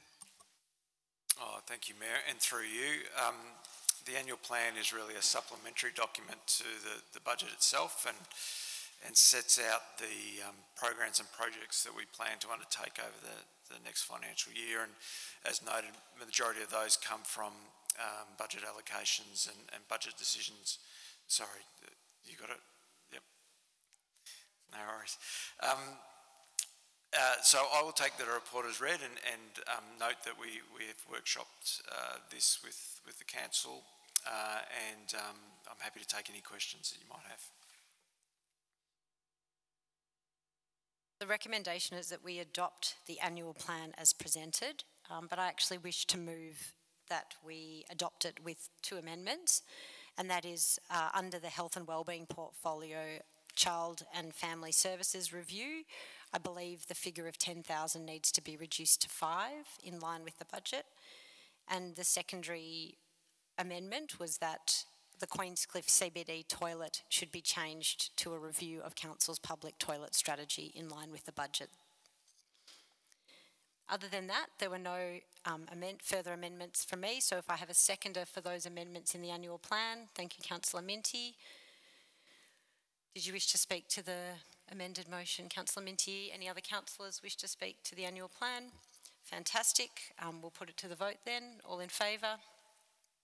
Thank you, so passed. That brings us to item 17, the signing and sealing of documents, and there are no reports to consider. Questions without notice. Item 18. 18.1, questions without notice, status update. No questions without notice are outstanding. Item 18.2, questions without notice. Councillors, are there questions? Councillor Ebbels. Thank you, Mayor Tolhurst. My question without notice is to the to the CEO. And I did mention earlier about the customer satisfaction surveys, and I'm just wondering, I know in the past they always did it in a set time, and I think that now they do it over a longer period of time. But I'm just wondering how they actually decide who they call and when they decide they don't want to actually have someone conduct a survey. Does that make sense? I hope so. Yep. Thank you, Councillor Ebbels, and through you, Mayor. You're right, the survey is undertaken over the entire year, so they do a certain number of surveys each quarter, rather than previously where for a period of time there, we were doing it sort of in a very short period of time. In terms of who they speak to, they have the entire database of council that we have, and we share that with them. And what we do to ensure a broad range of the communities included in the survey, we've said to the researchers that it's okay to ask some qualifying questions to ensure that they're getting a representative cross-section of the community in the sample that they end up with. So I know occasionally people of certain demographics are not invited to participate after answering the qualifying question. And the reason for that is that one of the things we're trying to achieve, as I said, is that broad range and tap into all demographics within our community. So it's likely that demographic in particular has been sufficiently represented. And in our case, because we have a significant number of people over the age of 54 in the borough, there will be occasions where where the people doing the interviews may say to that person, "Look, we're overprescribed, in this area." So that's why it occurs. Yep. Thank you, Mayor. And yeah, that clarified that. I think sometimes people, once they tell the operator their age, they're told, "Well, we don't need to speak to you," but it's just so we do get a good cross-section of people responding, and even if they are over 54, Mr. CEO. Thanks. Would you prefer that 64? Can I clarification on that question, further on that question, CEO?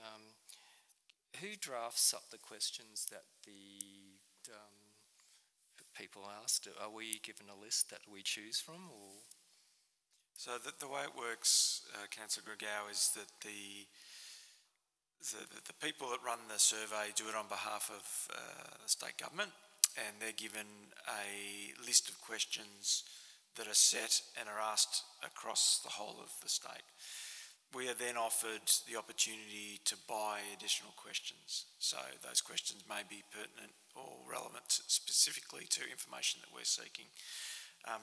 Over the last couple of years, and McKenna, correct me if I'm wrong, we've purchased one additional question, but we generally stay with the standard.